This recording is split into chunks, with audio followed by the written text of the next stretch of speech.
ദൈവത്തിൻ്റെ അതിപരിശുദ്ധ നാമം മാത്രം എടുക്കട്ടെ. ദൈവം നൽകി അനുഗ്രഹിക്കപ്പെട്ട സമയത്തെ ഓർത്ത് നമുക്ക് നന്ദിയോടെ താണിരിക്കാം. ദൈവം നിന്നെ സ്നേഹിക്കുന്നു എന്നുള്ള തുടർ പരമ്പരയിൽ ഇത് 13ാമത്തെ എപ്പിസോഡാണ്. കഴിഞ്ഞ 12 എപ്പിസോഡ് കാണുകയും അതിനെക്കുറിച്ച് സംസാരിക്കുകയും അഭിപ്രായങ്ങൾ പറയുകയും അനുഗ്രഹമാണ് എന്ന് പറഞ്ഞവരും ധാരാളം പേരുണ്ട്. പ്രാർത്ഥിക്കാൻ വിളിച്ചവർ ധാരാളം പേരുണ്ട്. പ്രാർത്ഥിക്കുകയും ചെയ്തിട്ടുണ്ട്. അവർക്ക് മറുപടി ലഭിച്ചിട്ടുമുണ്ട് എന്ന് അവരുടെ സാക്ഷ്യങ്ങൾ നമ്മുടെ മുമ്പിൽ കിടക്കുന്നു. നമ്മുടെ ദൈവം പ്രാർത്ഥന കേൾക്കുന്ന ഒരു ദൈവമാണ് എന്നുള്ളത് നമ്മളെ സംബന്ധിച്ച് ഏറ്റവും സന്തോഷകരമായ ഒരു അവസ്ഥയാണ്, ഒരു ഉറപ്പുള്ള അവസ്ഥയാണ്. മറുപടി തരുന്ന ഒരു ദൈവം തന്നെയാണ് നമുക്കുള്ളത്. ജീവനുള്ള ഒരു ദൈവമാണ് നമുക്കുള്ളത്. ആ ദൈവത്തിന് മുമ്പിൽ ആയിരിക്കുമ്പോൾ വളരെ ശ്രദ്ധയോടെ ആയിരിക്കുക. വചനങ്ങൾ സംസാരിക്കുമ്പോൾ, വചനത്തിൽ നമ്മൾ ചിന്തിക്കുമ്പോൾ വളരെ ശ്രദ്ധയോടെ ആയിരിക്കുക. പ്രിയമുള്ളവരെ, വചനങ്ങൾ പങ്കുവെക്കുക. നമുക്ക് ലഭിക്കുന്ന അനുഗ്രഹം നമ്മുടെ സഹോദരന് ലഭിക്കണം, നമ്മുടെ വേണ്ടപ്പെട്ടവർക്ക് ലഭിക്കണം. അതുകൊണ്ട് തന്നെ എന്ത് ചെയ്യണം? നമ്മുടെ ഈ വചനം നിങ്ങൾ അയച്ചു കൊടുക്കണം. അവർ കേൾക്കട്ടെ, അവർക്ക് അനുഗ്രഹമാകട്ടെ. ഒപ്പം തന്നെ നമ്മുടെ ചാനൽ സബ്സ്ക്രൈബ് ചെയ്യുവാനും പറയണം. നിങ്ങളും സബ്സ്ക്രൈബ് ചെയ്യണം. Okay, thank you. ദൈവം അനുഗ്രഹിക്കട്ടെ. ദൈവം നിന്നെ സ്നേഹിക്കുന്നു എന്നുള്ള ഈ പരമ്പരയിൽ നമ്മൾ പറഞ്ഞു 13ാമത്തെ പരമ്പരയാണ്. ഇത് പലപ്പോൾ അനുഗ്രഹമാണെന്ന് പറഞ്ഞു. ഈ അനുഗ്രഹം നമുക്ക് ലഭിക്കണമെങ്കിൽ അതിന് 2 വിഷയങ്ങൾ നമ്മുടെ ജീവിതത്തിലുണ്ടായിരിക്കണം. ഒന്ന്, അനുഗ്രഹം വേണം എന്നുള്ളൊരു താല്പര്യം നമുക്കുണ്ടാകണം. 2, ദൈവത്തിൻ്റെ കൃപ നമ്മളിൽ ഉണ്ടാകണം. ഈ 2 കാര്യം കൂടി നമ്മൾ ഉണ്ടെങ്കിൽ നമ്മുടെ ജീവിതത്തിന് അനുഗ്രഹമാകും. അപ്പോൾ നമുക്ക് അനുഗ്രഹത്തിന് വേണ്ടിയിട്ട് ആഗ്രഹിക്കാം. ദൈവത്തിൻ്റെ കൃപയ്ക്ക് വേണ്ടി ദൈവത്തോട് പ്രാർത്ഥിക്കാം. നമ്മുടെ ദൈവം പ്രാർത്ഥന കേൾക്കും, മറുപടി തരും, അനുഗ്രഹിക്കും. നമ്മുടെ ജീവിതം ഒരു അനുഗ്രഹമായി മാറുക തന്നെ ചെയ്യും. വചനം പറയുമ്പോൾ ശ്രദ്ധയോടെ ഇരിക്കുക എന്ന് ഞാൻ പറഞ്ഞു. നമുക്ക് ഒരു കാര്യം മനസ്സിലാക്കണം.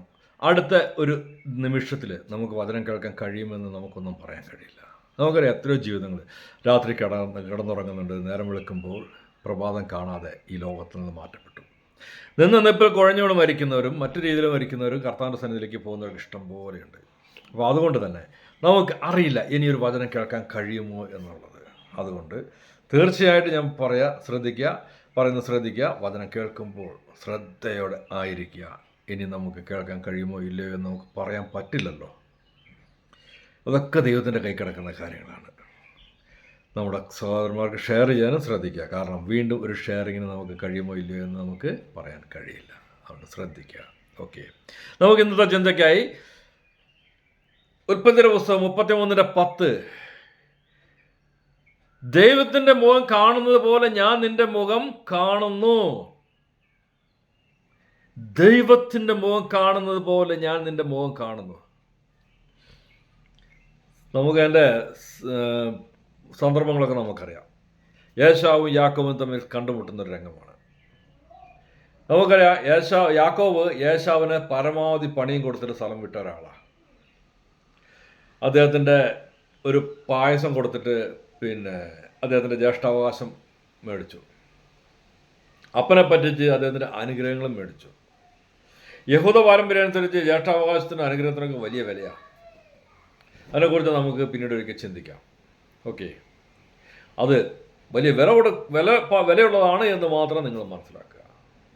ഇത്രയും വിലയുള്ള ജീവിതത്തിൽ ഏറ്റവും ഉന്നതമായ ഈ സ്ഥാനങ്ങളെല്ലാം തട്ടിയെടുത്തിട്ട് കഴിഞ്ഞപ്പോൾ യാക്കോബിന് ഒരു കാര്യം മനസ്സിലായി. യേശുവിൻ്റെ കൈക്കരുത്തിന് മുമ്പിൽ തനിക്ക് അവിടെ നിൽക്കാൻ കഴിയില്ല. അങ്ങനെ യാക്കോബ് അവിടെ സ്ഥലം വിടുകയാണ്. അവൻ്റെ അമ്മയും കൂടെ നിന്നു ഇവനെ സ്ഥലം വിടാൻ വേണ്ടിയിട്ട്, നാൾ വിടാൻ വേണ്ടിയിട്ട്. ഓക്കെ, അങ്ങനെ പോയി. കാലങ്ങൾ കഴിഞ്ഞു, പലവിധ ജീവിതത്തിൽ കൂടെ കടന്നുപോയി. ഏതായാലും യാക്കോബ് ഒരു വലിയ ധനാഢ്യനായി. ധാരാളം ആടുമാടുകൾ, ഭൃത്യന്മാർ, ഭാര്യമാർ, മക്കളൊക്കെയായി സ്വദേശത്തേക്ക് തിരിച്ചു വരികയാണ്. സ്വദേശത്തേക്ക് തിരിച്ചു വരുമ്പോൾ യാക്കോബിനെ സംബന്ധിച്ച് വലിയൊരു വിഷയം അവിടെ കിടപ്പുണ്ട് അല്ലേ? യേശാവ് എങ്ങനെ പ്രതികരിക്കുമെന്നുള്ളത് പറയാൻ കഴിയില്ല. ആ ഒരു വിഷയത്തിൽ യാക്കോബ് ഭയചകിതനാണ്. യാക്കോബിന് ഭയമുണ്ട്. അതുകൊണ്ട് തന്നെ യാക്കോബ് എന്ത് ചെയ്തു? ആദ്യം തന്നെ ഏശാവിന് കാഴ്ചകൾ, സമ്മാനങ്ങളൊക്കെ കൊടുത്തയച്ചു. കുറേ ആടുകളെ, മാടുകളെ, അങ്ങനെയുള്ള കാര്യങ്ങളൊക്കെ കൊടുത്തയച്ചു. അത് കഴിഞ്ഞ് ആ കൊണ്ടുപോയ ഭൃത്യന്മാരിൽ ഒരാൾ തിരിച്ചു വന്നിട്ട് പറഞ്ഞു, യജമാനെ, നിന്നെ കാണാൻ ഏശാവ് 400 ആളുകളുമായി വരുന്നുണ്ട് എന്ന് പറഞ്ഞു. യാക്കോവ് പണി കിട്ടി. 400 ആളുകളായിട്ട് വരുന്നത് തന്നെ നശിപ്പിക്കാനാണ്. ഓക്കെ, യാക്കോവ് ദൈവത്തിൻ്റെ തിരുസന്നിധിയിൽ പ്രാർത്ഥിച്ചു. അതുപോലെ തന്നെ ബാക്കി തനിക്കുള്ള സ്വത്തുക്കളും മറ്റു വിഷയങ്ങളൊക്കെ പല വിഭാഗങ്ങളെ തിരിച്ച് പല രീതിയിലേക്കാക്കി. ഓക്കെ, അങ്ങനെ മുമ്പോട്ട് യാത്രയായി. കുറച്ചങ്ങോട്ട് പോയി കഴിഞ്ഞപ്പോൾ നമ്മുടെ ഏശാവ് വലിയൊരു ജനക്കൂട്ടവുമായിട്ട് വരുന്നത് യാക്കോവ് കാണുന്നു. യാക്കോവിനെ കണ്ട ഏശാവ് ഓടി വന്ന് അവനെ കെട്ടിപ്പിടിച്ചു. യാക്കോവ് വിചാരിച്ച് തന്നെ തീർക്കാൻ വേണ്ടിയിട്ട് വരുന്നു എന്ന് കരുതിയ യാക്കോവ്, പക്ഷേ സംഭവിച്ചെന്താ, ഏശാവ് അവനെ കെട്ടിപ്പിടിച്ചു. അവർ തമ്മിൽ സ്നേഹം പങ്കിട്ടു. അവിടെ തുടർന്ന് കുറേയേറെ കാര്യങ്ങൾ പറഞ്ഞ ശേഷം യാക്കോവ് പറഞ്ഞൊരു വാക്കാണിത്: നിന്റെ മുഖം, ദൈവത്തിൻ്റെ മുഖം കാണുന്നത് പോലെ ഞാൻ നിന്റെ മുഖം കാണുന്നു. യാക്കോവ് പറഞ്ഞ വാക്ക മനസ്സിലാക്കുക. അവിടെ എന്ത് സംഭവിച്ചത്? ഇത്രയും തെറ്റ് ചെയ്ത് യാക്കോബിനോട് ഏശാവ് ക്ഷമിച്ചു, പൊറുത്തു, കെട്ടിപ്പിടിച്ചു. പ്രിയമുള്ളവരെ, നാമാണ് എന്തായിരിക്കും ചെയ്യുക? ഇത്രയും ഈ പാപത്തിൻ്റെ അല്ലെങ്കിൽ യാക്കോബ് ചെയ്ത കഠിനമായ പ്രവൃത്തിയുടെ ഫലം, അതിനെക്കുറിച്ച് ചിന്തിച്ചു കഴിഞ്ഞാൽ നമ്മളാണെങ്കിൽ എന്തായിരിക്കും ചെയ്യുക? ഒരു കാരണവശാലും തൻ്റെ സഹോദരനോട് ക്ഷമിക്കാൻ നമ്മൾ തയ്യാറാകാത്തൊരവസ്ഥ പലപ്പോഴും കാണാറുണ്ട്. വിശ്വാസികളാണ് എന്ന് പറയുകയും കർത്താവിനെ പിൻപറ്റുന്നവരാണ് എന്ന് പറയുകയും അതിനുശേഷം തമ്മിൽ കണ്ടാൽ മിണ്ടാതിരിക്കുക, പരസ്പരം പാര വെക്കാൻ പറ്റുന്നിടത്തോളം പാര വെക്കുക, മറ്റുള്ള ആളുകളടുത്ത് മോശമായിട്ട് സംസാരിക്കുക, ഇങ്ങനെയൊക്കെ ചെയ്യുന്ന ആളുകൾ നമ്മുടെ ഇടയിലില്ലേ? പിൻപറ്റുന്നവരാ നമ്മുടെ കർത്താവിനെ. ആ കർത്താവിനെ പിൻപറ്റുന്ന വിശ്വാസിയുടെ വാദമുണ്ടെന്ന പ്രവർത്തനങ്ങളാണ് ഈ കാണുന്നത്. ഒരു കാര്യം മനസ്സിലാക്കുക, നമ്മുടെ അനുഗ്രഹത്തിൻ്റെ തടസ്സം നമ്മുടെ ഹൃദയത്തിലുള്ള വിദ്വേഷ ചിന്തകൾ കാരണമാകാം. അതല്ല എങ്കിൽ നമ്മൾ വീണ്ടും ഇങ്ങനെ തുമ്മിക്കുഞ്ഞും ചാണ്ടിക്കുഞ്ഞും കളിച്ച് നടക്കാം. ഓക്കെ, തുമ്മിക്കുഞ്ഞും ചാണ്ടിക്കുഞ്ഞും ആരാണെന്നുള്ളത് ഞാൻ ഒരിക്കൽ പറഞ്ഞിട്ടുണ്ടെന്ന് എൻ്റെ ഓർമ്മ. ഏതായാലും ഒരിക്കൽ കൂടി പറയാം. അവർ രണ്ടാൾ അയൽവാസികളാണ്, പക്ഷെ ബദ്ധശത്രുക്കളാണ്. കാലപ്പോകെ തുമ്മിക്കുഞ്ഞ് കിടപ്പായി, സുഖമില്ല, കിടപ്പാണ്. അപ്പോൾ സഭയുടെ ആളുകൾ, ഉത്തരവാദിത്തപ്പെട്ട ആളുകൾ, മറ്റുള്ള ആളുകൾ, സമൂഹത്തിലെ പ്രമുഖരൊക്കെ ഇടപെട്ടു, വന്നു കണ്ടു. അവരൊക്കെ പറഞ്ഞു, തുമ്മിക്കുഞ്ഞ്, ഏതായാലും കാര്യങ്ങൾ ഇത്രയൊക്കെ ആയില്ലേ, നമുക്ക് ചാണ്ടിക്കുഞ്ഞായിട്ടുള്ള പ്രശ്നങ്ങളെ ഒന്ന് പരിഹരിച്ചാലോ എന്ന് ചോദിച്ചു. ഓക്കെ, തുമ്മിക്കുഞ്ഞ് പറഞ്ഞു നമുക്ക് പരിഹരിക്കാം. കാരണം തുമ്മിക്കുഞ്ഞും വിചാരിച്ച് ഞാൻ ഏതായാലും മരിക്കും, ഇനിയിപ്പോൾ ഇത് വേണ്ടിയിട്ട് ഈ ഒരു പ്രശ്നത്തിൻ്റെ പേരിൽ ദൈവത്തിൻ്റെ സന്നിധിയിൽ നമുക്ക് മറുപടി പറയാൻ നിൽക്കണ്ട എന്നുള്ള ചിന്തയിൽ തുമ്മിക്കുഞ്ഞ് വരാൻ പറഞ്ഞു ചാണ്ടിക്കുഞ്ഞിനോട്. അങ്ങനെ ചാണ്ടിക്കുഞ്ഞും വന്ന് ഇവർ തമ്മിൽ സംസാരിച്ചു, പറഞ്ഞു, കാര്യങ്ങളൊക്കെ പറഞ്ഞ് മനസ്സിലാക്കി, അങ്ങോട്ടും ഇങ്ങോട്ടും തിരുത്തി, പരസ്പരം കൈ കൊടുത്തു, പ്രാർത്ഥിച്ചു. ഓക്കെ, വിഷയങ്ങൾ തീർന്നേ, പ്രാർത്ഥിച്ചു. അപ്പോൾ തുമ്മിക്കുഞ്ഞ് ഞാൻ അടുത്ത ദിവസം വരാം എന്ന് പറഞ്ഞ് ചാണ്ടിക്കുഞ്ഞ് പുറത്തേക്ക് ഇറങ്ങുമ്പോൾ തുമ്മിക്കുഞ്ഞ് വീണ്ടും ചാണ്ടിക്കുഞ്ഞിനോട് നീങ്ങോട്ട് വാ.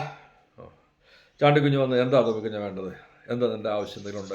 ഞാൻ എന്തെങ്കിലും ചെയ്യേണ്ടതായിട്ടുണ്ടോ?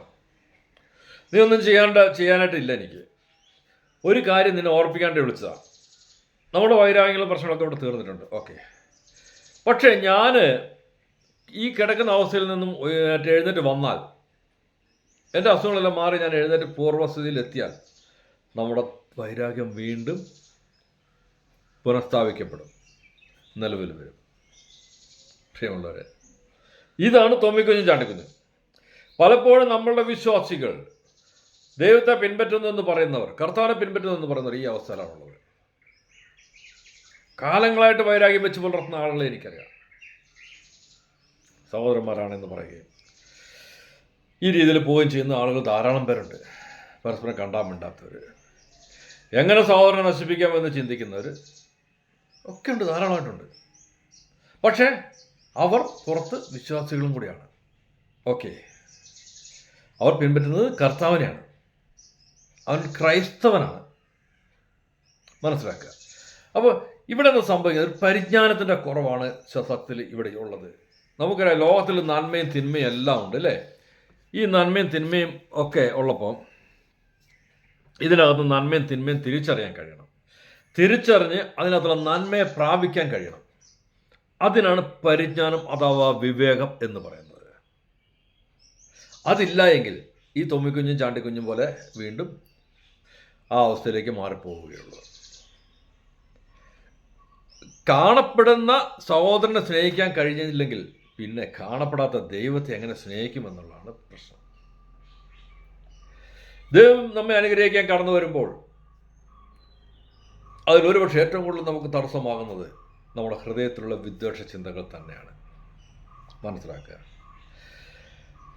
വിദ്വേഷത്തിന് നമ്മളെ ഒരുപാട് രീതിയിൽ നമുക്ക് നശിപ്പിക്കാൻ കഴിയും. ഹൃദയത്തിൽ വിദ്വേഷം നീങ്ങി നിറഞ്ഞു കഴിഞ്ഞാൽ ഹൃദയത്തിന് പല അസ്വസ്ഥതകൾ ഉണ്ടാകാനുള്ള സാധ്യതകളുണ്ട്. നമ്മുടെ ജീവിതത്തെ തന്നെ നശിപ്പിക്കും, നമ്മുടെ ആരോഗ്യത്തെ നശിപ്പിക്കും, നമ്മുടെ സന്തോഷത്തെ നശിപ്പിക്കും, സുഹൃത്ത് ബന്ധത്തെ നശിപ്പിക്കും, കുടുംബ ബന്ധത്തെ നശിപ്പിക്കും, നമ്മുടെ മുഖത്തിൻ്റെ സൗന്ദര്യത്തെ കളയും, സന്തോഷത്തെ കളയും. ഹൃദയത്തിൽ വിദ്വേഷം വെച്ച് പുലർത്തിയാൽ ഇത് വലിയൊരു വിഷയം തന്നെയാണ്. അതുകൊണ്ട് തന്നെ മനസ്സിലാക്കുക, വിദ്വേഷം കഴുകിക്കളയേണ്ടത് ആവശ്യമാണ്. വചനം നമ്മളോട് പറയുന്നത്, നമ്മളൊക്കെ കർത്തൃമേശയ്ക്ക് പങ്കെടുക്കുന്ന ആൾക്കാരാണ്. നമ്മൾ പിന്നെ അപ്പത്തിലും വീഞ്ഞിലും നമ്മളൊക്കെ പങ്കാളികളാകുന്നവരാണ്. ഓസ്തിയും വയനും കഴിക്കുന്നവരാണ്. ഇപ്പോൾ എല്ലാത്തിൻ്റെ അടിസ്ഥാനം എന്താ? ഒരു ശരീരത്തിൽ നിന്ന് ഭക്ഷിക്കുന്നു, ഒരു ശരീരത്തിൽ നിന്ന് പാനം ചെയ്യുന്നു, അല്ലേ? ഒരപ്പത്തിൽ നിന്ന് ഭക്ഷിക്കുന്നു, ഒരു പാത്രത്തിൽ നിന്ന് നമ്മൾ പാനം ചെയ്യുന്നു, അല്ലേ? ഇതാണ് നമ്മൾ അവിടെ ലക്ഷ്യമാക്കുന്നത്. കർത്താവ് പറഞ്ഞ കൽപ്പനകൾ നമ്മൾ അനുസരിക്കുക, അല്ലേ? പക്ഷേ അതിനൊപ്പം തന്നെ ഒരു കാര്യം നമ്മൾ ചിന്തിക്കണം. 1 കൊരിന്ത്യർ 11:26 മുതൽ ഇങ്ങനെ പറയുന്നുണ്ട്: അങ്ങനെ നിങ്ങൾ ഈ അപ്പം തിന്നുകയും പാനപാത്രം കുടിക്കുകയും ചെയ്യുമ്പോഴൊക്കെ കർത്താവ് വരുമ്പോഴും അവരുടെ മരണത്തെ പ്രസ്താവിക്കുന്നു. മനസ്സിലായോ? അതുകൊണ്ട് അയോഗ്യമായ അപ്പം തിന്നുകയോ കർത്താവിൻ്റെ പാനപാത്രം കുടിക്കുകയോ ചെയ്യുന്നവരെല്ലാം കർത്താവിൻ്റെ ശരീരവും രക്തവും സംബന്ധിച്ച് കുറ്റക്കാരാവുന്നു. അയോഗ്യമായി അതിൽ പങ്കുചേർന്നത് കർത്താവിൻ്റെ ശരീരവും രക്തവും സംബന്ധിച്ച് കുറ്റക്കാരനാവും. തുടർന്ന് പലവിധ കാര്യങ്ങൾ അവിടെ പറയുന്നുണ്ട്. രോഗികളാകുന്നതിനെ കുറിച്ച് പറയുന്നുണ്ട്, നിദ്ര പ്രാപിക്കുന്നതിനെ കുറിച്ച് പറയുന്നുണ്ട്, ഇതൊക്കെ പറയുന്നുണ്ട് പ്രിയമുള്ളവരെ. അതുകൊണ്ട് തന്നെ മനസ്സിലാക്കുക, കർത്താവിൻ്റെ പാനപാത്രത്തിലും അപ്പത്തിലും പങ്കാളികളാകുമ്പോൾ നിന്റെ മനസ്സിൽ കളങ്കമുണ്ട് എങ്കിൽ അതിൻ്റെ തിരിച്ചടി നമുക്ക് ലഭിക്കും എന്നാണ് വചനം പറയുന്നത്. മത്തായി സുവിശേഷത്തിൽ 23-24 5-23-24 വായിച്ചാൽ അവിടെ ഇങ്ങനെ പറയുന്നു: നീ ബലിയർപ്പിക്കാൻ വരുമ്പോൾ നിന്റെ സഹോദരന് നിന്നോട് വല്ലതും ഉണ്ട് എങ്കിൽ നീ ആ ബലിവസ്തു അവിടെ വെച്ചിട്ട് പോയിട്ട് അവനോട് നിരപ്പ് പ്രാപിക്കണം, അല്ലേ? ഇപ്പോൾ സ്വാഭാവികമായിട്ട് ഇപ്പോൾ ചോദിക്കുകയാണ്, സുഹൃത്തെ, നിങ്ങൾക്ക് ആരോടെങ്കിലും ശത്രുതയുണ്ടോ? ശത്രുതയോ? എനിക്കോ? അയ്യോ, അങ്ങനത്തെ സംഭവം എനിക്കില്ല. ഞാൻ ഒരാളോട് ശത്രുത വെക്കല്ല. ഇനിയിപ്പോൾ ആരുടെങ്കിലും പറഞ്ഞാൽ പോലെ അവിടെ തീർന്നു, പിന്നെ അതിനെക്കുറിച്ച് ചിന്തിക്കാറില്ല, അവനോട് ഞാൻ വീണ്ടും സ്നേഹത്തിലിടപെടും എന്നൊക്കെ പറഞ്ഞു. ഓക്കെ, നല്ല മനുഷ്യനാണ്, അല്ലേ? നല്ല മനുഷ്യനാണ്. ഓക്കെ, ശരി. നിങ്ങളോട് ആർക്കെങ്കിലും ശത്രുതയുണ്ടോ? അവിടെയാണ് പെട്ടുപോവുക. വളരെ ശ്രദ്ധിക്കേണ്ട ഒരു വിഷയമാണത്. ഇവിടെ പറയുന്നു, നിന്നോട് ആർക്കെങ്കിലും ശത്രുത ഉണ്ടെങ്കിൽ, അല്ലേ? ഇതാണ് പ്രിയമുള്ളവരെ, കർത്താവിൻ്റെ പാനപാത്രത്തിൽ അല്ലെങ്കിൽ കർത്താവിൻ്റെ ബലിയിൽ നമ്മൾ പങ്കാളികളാകുമ്പോൾ, ബലിയർപ്പിക്കാൻ വരുമ്പോൾ, കർത്താവിൻ്റെ പാനപാത്രത്തിൽ പങ്കാളികളാകുമ്പോൾ, അപ്പത്തിൽ പങ്കാളിയാകുമ്പോൾ നമുക്ക് ചില ബാധ്യതകൾ, പ്രയാസങ്ങൾ, വിഷമങ്ങൾ ഉണ്ട് എന്നുള്ളത് നമ്മൾ മനസ്സിലാക്കണം. ഇത് വളരെ ശ്രദ്ധിക്കേണ്ട ഒരു വിഷയം തന്നെയാണ്. അനുതാപമുള്ള ഒരു ഹൃദയം നമുക്ക് ഉണ്ടായിരിക്കണം. സ്നേഹമുള്ളൊരു ഹൃദയം നമുക്കുണ്ടായിരിക്കണം. ക്ഷമിക്കാൻ കഴിവുള്ളൊരു ഹൃദയം നമുക്കുണ്ടായിരിക്കണം. അനുതപിക്കണം. സഹോദരനോട് കാണിച്ച ആ പ്രതികാരത്തെ പ്രതി അല്ലെങ്കിൽ അവനോട് കാണിച്ച വിഷമങ്ങളെ പ്രതി അനുതപിക്കണം. കർത്താവ് നമുക്ക് മാതൃകയായിട്ടുണ്ട് കേട്ടോ. കർത്താവ് വചനത്തിൽ അനുതാപിക്കുന്നതിനെ കുറിച്ചൊക്കെ പറഞ്ഞിട്ടുണ്ട്. പുറപ്പാടിൻ്റെ പുസ്തകം 32:14 പറഞ്ഞിട്ട്, മോശ ദൈവത്തിൻ്റെ പക്കലേക്ക് കയറിപ്പോയി, സീനായി മലയിൽ കയറിപ്പോയി. അവിടുന്ന് കൽപ്പലകയിൽ 10 കൽപ്പനകളൊക്കെ വാങ്ങി തിരിച്ചു വരുന്ന വഴി താഴെ നിന്ന് ഭയങ്കര ആരവം കേൾക്കുന്നു, ഭയങ്കര ബഹളം കേൾക്കുന്നു. അപ്പോൾ ദൈവം മോശയോട് പറഞ്ഞു, മോശേ, ഈ ജനം തെറ്റിപ്പോയിരിക്കുന്നു. ഇവരെ ഇത്രയും വഴി നടത്തിയ എന്നെ മറന്നു. ഇത്രയും വഴി ഭക്ഷണം തന്ന ദൈവത്തെ മറന്നു, വെള്ളം തന്ന ദൈവത്തെ മറന്നു, കാത്തു പരിപാലിച്ച ദൈവത്തെ മറന്നു, ശത്രുക്കളിൽ നിന്ന് രക്ഷിച്ച ദൈവത്തെ മറന്നു. അവർ ഒരു കാളക്കുട്ടിയെ വെച്ച് ആരാധിക്കുന്നു. ഈ ജനത്തെ ഞാൻ നശിപ്പിക്കും, നിന്നെ ഞാൻ വലിയൊരു ജാതിയാക്കും. മോശം നിന്നെ ഞാൻ വലിയൊരു ജാതിയാക്കും, ഈ ജനത്തെ ഞാൻ നശിപ്പിക്കും. പ്രിയമുള്ളവരെ, മോശ കർത്താവിൻ്റെ സന്നിധിയിൽ നെടുമ്പാട് വീണു. മോശ പറഞ്ഞു, ചെയ്യരുത്. ഈ ജനത്തെ നീ ഇപ്പോൾ നശിപ്പിച്ചാൽ ഇവിടം വരെ കൊണ്ടുവന്നത് നീ നശിപ്പിക്കാൻ വേണ്ടി കൊണ്ടുവന്നു എന്ന് ശത്രുക്കൾ പറയും എന്ന് പറഞ്ഞു. അങ്ങനെ കുറേ കാര്യങ്ങളൊക്കെ അവർ തമ്മിൽ ഉണ്ടായി. അവസാനം ദൈവം പറഞ്ഞു, ശരി, നശിപ്പിക്കുന്നില്ല.